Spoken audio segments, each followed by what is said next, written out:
I'm gutted. Feel a bit gutted. I've never closed a restaurant before. I never really wanted to. It's definitely a decision that, like, we didn't fail. You know. It's tricky times in Australian hospitality. April sees the end of JobKeeper, rent abatement for many people, and some insolvency protections which have hung around for directors of companies. Combine that with tricky market conditions and continuing trading restrictions in many parts of the country, and for a lot of people it's a perilous landscape for hospitality, particularly in and around some of our central CBDs. I'm here today to talk to Iain Ling, who owns 2 restaurants in inner Melbourne, in Carlton, in the University District. And today he came out with some sad news about one of them. Welcome to Dirty Linen, Iain. Hey, Dani, how are you? Yeah, I'm good. Tell us what news you shared today. Well, me and my business partners have come to the decision to close Super Ling, unfortunately. It's just having waited all of last year, just with the universities being at kind of 20% capacity, and not really having a good plan out. It just seems like waiting another year, when we're not sure what the decisions are going to be made then, like if the international flights are coming back or if the students are coming back or whatever it is. There's a multitude of reasons for doing it, but we decided to get out now before kind of it became more of a kind of millstone around our necks, and we started to kind of probably, like, our feelings towards it would have turned at some point in the year, just due to a situation that's completely out of our control. Yeah, it's interesting you mentioned your feelings, because it is such a tricky balance between, the stark realities of business and the emotional roller coaster that you've been on, isn't it? Oh, 100%. There's always that kind of thing of the beautiful thing about restaurants and hospitality is they're all different.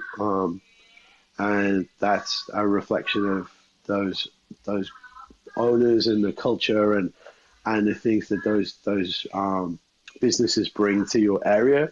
Like, even kind of just a little bit thing changes and the clientele notice it. Like, very much your guests come on the journey with you, and you need to be operating at your best to make sure that you respect those good intentions from those guests. Yeah, I mean, and you are such a present owner in your businesses. So you've got the Hotel Lincoln just a few doors up from Super Ling, and Super Ling's been there for a couple of years, and it is one of those restaurants that people feel quite emotional about. And I know that I've, sat in there and had a mapo tofu jaffle. You just do this really playful Chinese food. It's, references and influences from everywhere. And it is just a really joyful expression of hospitality, in my opinion. And I think, there are, when, we know we're going to lose restaurants, and some of them, I guess, hit you harder than others. And yeah, there's just, a really, I don't know, Super Ling just has such a sweet, nice place in the Melbourne hospitality scene. So I'm personally really sad to hear that it's only going to be around for another 6 weeks or so. What's it like? Did this decision sneak up on you, or were you waiting for the uni to come back and just to see what things were like? What were some of the catalysts for this, for you saying, okay, this is the time to press that button? Well, it's going back to the reasons. There wasn't really kind of, there wasn't a moment where I was like, actually, there probably was, but I get that down in a moment. There wasn't a clear moment where it was like, shit, we've got to do this. Like, we kind of opened with a blaze of glory on October the 28th, and then we all ran into Christmas. There was no kind of week off after spring carnival racing, and you gathered your head and you sat there, your troops down, and you were like, right, cool, we're going into November, we're going to do December. Like, for us, it was just one enormous fast forward to basically the first week in January. And it was only then that I got to sit down with managers, supervisors, accountants, and go, right, cool, let's look at this, let's look at that. We were just so happy to be open again and serving our guests and dealing with those day-to-day problems, which kind of are well documented now, the lack of staff, the kind of just even stock. I mean, we're still chasing down tequila and things just because the international trade, like, there's just so many more factors at the moment, and everything's just, I don't know, maybe 15 to 20% harder. But we were looking at our projections, as much as you can project in this business market. There's so many things out of your control. Like, we don't really know if the kind of regular Melbourne calendar is going to come back. I mean, Grand Prix is in November this year. So everything's out. Everything's just, it looks familiar, but it's a little bit out of whack. That snap lockdown a few weeks ago, that really hurt. We were full for however many days. We had private events booked for the Lunar New Year. We had a lot of families coming in to use the space. It's like a little nice, like, kind of exclusive 25, 28 people in there. And we had to cancel all of them, and they couldn't rebook, you know. And it's not so much that the community definitely rallied behind us and they emptied our fridges. But for a business, we were counting on that cash flow. We were counting on making a little bit extra that week to help us with whatever we needed help with. Paying the super, paying the ATO, paying Silver Chef, paying whatever bill it is. And with that taken away with us it was taken away from us with kind of hours notice. It was 5 or 6 hours. What happens if that happens again? Because there's still hotel quarantine still working in that same order. So it's quite possible it's going to get out again. And what happens to your very, like, eggshell financial situation? Like, especially if you haven't got JobKeeper anymore. And all of the protections, like, it's one of those things. It's like they are the straws that break the camel's back, you know. So it's not one time, but the snap lockdown was the time that was probably, for me, was the time where I was like, I'm not making the wrong decision, because we can't hang on for another 12 months, and it is hanging on. Well, that's, isn't it? That's it, isn't it? It's like, you've got so many variables that you can't control, so many huge, I guess, world issues, state issues, city issues that you can't control. And then the thing that you can control is whether you're doing business at all. Exactly. And it's, yeah. And, like, I've got to say that Australia is, like, such an amazing place for someone like me. I moved here in 2009. I came out of London and the big groups and things like that. And, nobody had really ever said to me I could own a restaurant until I got to Australia. And it gave me the confidence to say I could and look into it and learn things about it. You know, so I'm very fortunate to have made the move and have the confidence and have the right kind of connections and things to do that. And now it's kind of the opposite. Like, I'm telling people not to open restaurants at the moment unless they're sat on stacks and stacks of cash. Because you need to be very, very fluid and you need to be very mobile in your product.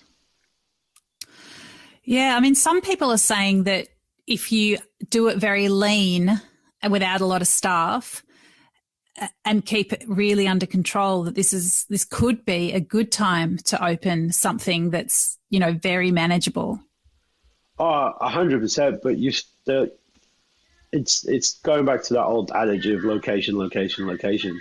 Right. For all the guys who are existing and who've changed their business model X amount of times in the last year or so, like, they might have had a victory if they're, say, a little bit more suburban. So a lot of people might be supporting their locals a lot more. But for us at the pub, we've got 7 years of trade there now, so we've got a good understanding of the market. School holidays are terrible for us because everybody's a worker and they all go to wherever they go to. Like, they go home, they go away, they go to the nans, they go to the beach house. So for us, it's never really been a viable option. Like we did take away from Super Ling, but it was to put a little bit of money in until it wasn't. We weren't one of those success stories, you know. And it's amazing the success stories that you hear and the guys who are still going into supermarkets and things like that. But they're still, most of them are still city based, and those guys are still kind of feeling the bite from not having the guys in the offices who are only returning in. They return this week or are they going in next week? Yeah, yeah. What about the pub? I mean, how is that going? The pub. It's probably a little bit down year on year, but there's still a really good feeling about it. The thing with the pub is like people will just walk in. Like it's a lot bigger. Like on 7 o'clock on a Friday or whatever the seating time is on a Friday, we can fit more than 25 people in. So our critical mass times in the pub are good. We've seen a really nice upturn, which we didn't anticipate with the extra seating outside. Obviously, it's getting a little bit colder now, but soon we'll have the fire roaring and the AFL will be back on. So that brings another different crowd in. But having said that, we're going to lose our good relationships with the faculties. Melbourne Business School would book in a function every 5 to 6 weeks, and there's a few other faculties from RMIT and Melbourne Uni who use this regularly. So we've lost those revenue streams now. So we're going to have to dig deep and work out how to try and replace them or work a little bit differently. But they're new challenges for the year. You know, there's a new challenge every year, it seems. Well, there certainly is. I mean, do you feel like focusing on one business will sort of give you a few more emotional reserves to deal with the challenges at the pub? Hopefully it does, especially with kind of 2 young kids and everything else that's going on in the world. Hopefully it is something that just kind of makes us a little bit leaner and meaner. We're keeping the Super Ling site on, or we're going to make it into a private dining room for the pub and do some pop-ups and things there going forward. Okay. So there's definitely things that we're doing, but we're not going to have that continual staff outgoing and like all of those things, like kind of menus and websites and all those things that need constant, like even social media that need constant kind of updating and checking on. Hopefully that just kind of reduces our workloads a little bit and makes us, just a little bit more agile to get through 2021. And, you know, we were chatting at the top of this conversation about, you know, JobKeeper and rent abatement and, you know, those government instruments that are changing or falling away. What kinds of conversations do you think people in restaurants are going to be having with, you know, with themselves or with their accountants? What kinds of things do you foresee?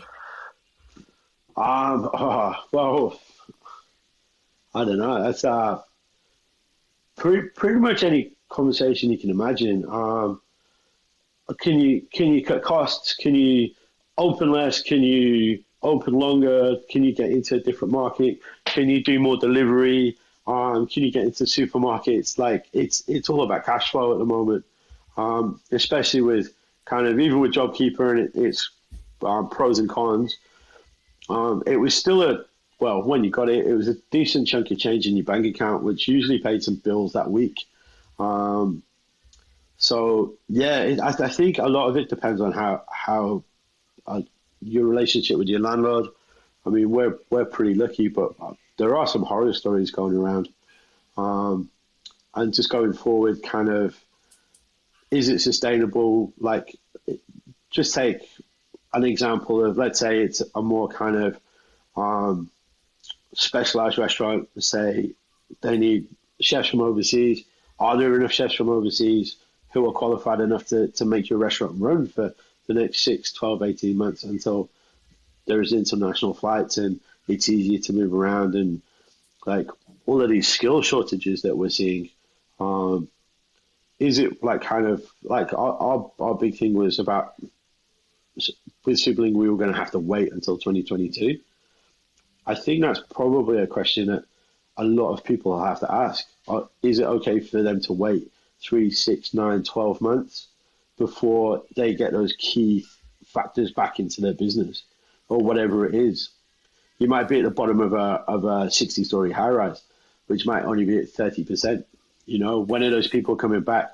Are those people coming back? Like, are those companies upstairs, are they restructuring so they can have more people at home? You've kind of got to take each business for where it is and the different stresses it has on it. But all of those stresses are stresses at the moment. There's no such thing as a kind of easy ride. You have to really want to do it, hey?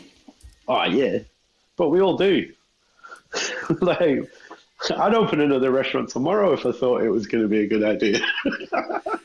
I love it. That's so good. It's this real, I mean, there are so many, I guess, competing or conflicting motivations and feelings and desires floating around the industry at the moment, it seems to me. You know, people still, there's so much optimism and there's so much heartbreak. It is that roller coaster, isn't it? Yeah, I think the cycle's a lot quicker at the moment. I think the cycle used to be a lot longer. Like, kind of, you could have a really good period. Like, you could be in a really good purple patch. But now it could be a day or two where you just get an email or whatever it is, and you're full of despair. And then a couple of days later, you get, I don't know, you might just catch up with somebody you haven't seen for a year, which is still happening, you know? And like, just that connection will fill you with positivity. Like, yeah, we can do this. Yeah, we can beat this. Yeah, we can get through 2021. Yeah. It's almost exactly a year ago that it was all crashing down around us, and it's like, we're going to all get those reminders on our social media about, you know, what happened on this day last year.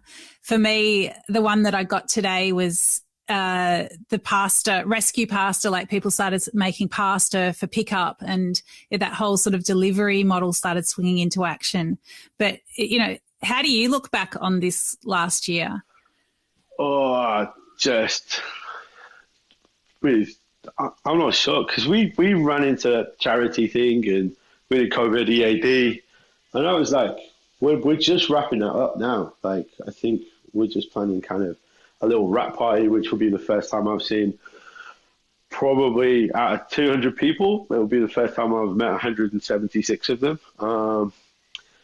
Like, everything was separate, you know, and that was pretty cool. But that was really big, and that took a lot of our time, and homeschooling and just the general kind of, we did a little bit of barbecue to keep the chefs busy. We did a little bit of like bottles of wine, bottles of beer out the window, which was cool because our regulars kept coming in, and that kept them kind of the routine. Like, pubs are a lot about routine. Super Ling did takeaway all the way throughout, which was pretty cool. We changed the menu up there a couple of times just to keep it interesting for the chefs. But yeah, it's been busy. I don't really think I haven't really sat down and kind of processed it, but it's definitely changed most of the people I know. Like, maybe you're a little bit older, you're definitely a little bit older, a little bit wiser, a bit kind of more positive in like what we can come together to do collectively. Like, I think that would be definitely a thing for me. And then on the kind of back of it, kind of like the divides that we saw in our communities, like there was a definite kind of divide where people had like salary, and then there was the guys that we left behind, where kind of you were doing the stuff with Ben and we were trying to feed them, and that was, for me, that was kind of sad in our society, you know. Yeah, well, you did amazing work with COVID EAD, so that was really cooking meals and delivering them everywhere to hospitality workers. And I mean, yeah, you really threw so much energy into that. And I think that when you look back, it's like, yeah, I totally relate to that thing where you haven't processed it yet because you've just been in it. And of course, you're still in it. It's like you've just made a massive decision for your business. So it's funny. It's like I feel like a lot of people think that it's over, but then for so many people, business owners such as yourself, you're very much still in the thick of it. Hey. Oh, definitely. I've said it a couple of times. I think 2021 is probably going to be more difficult than 2020 business-wise. I think 2020 was more kind of about yourself and making sure you didn't go crazy or get a divorce or blow up at one of your kids when they were on the homeschooling sessions because they were just doing whatever they wanted to do because they didn't think the teacher was looking. You know, like, because I'd never spent that much time with my family before. Like I'm at work, I'm doing this. Like, yeah, cool, you have family days, but you're not all on top of each other all of the time.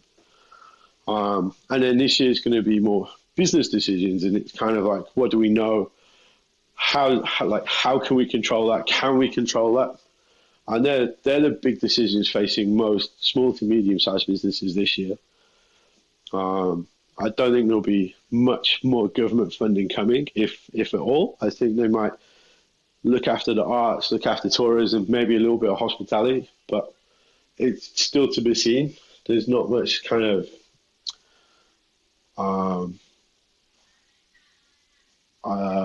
evidence to say that they will support hospitality, I don't think. What do you think about that? I mean, do you wish it was different? I think we've got a lot more support than other places, other countries, which we have to be thankful for. But at the same time, there's definitely, it's not a level playing field. If you look at all of the industries, some industries have been treated much better than others. So it's one of those things where it is what it is. You can't go back and change it. But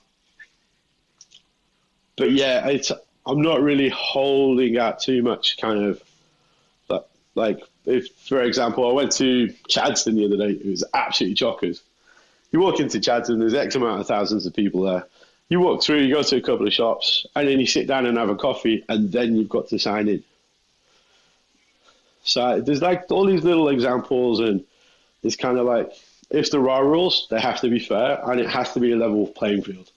If not, you're going to see an economic disadvantage. Right. So you feel like restaurants have got a lot more onerous restrictions than some other industries in that regard? Not just restaurants, but all hospitality. It's yeah.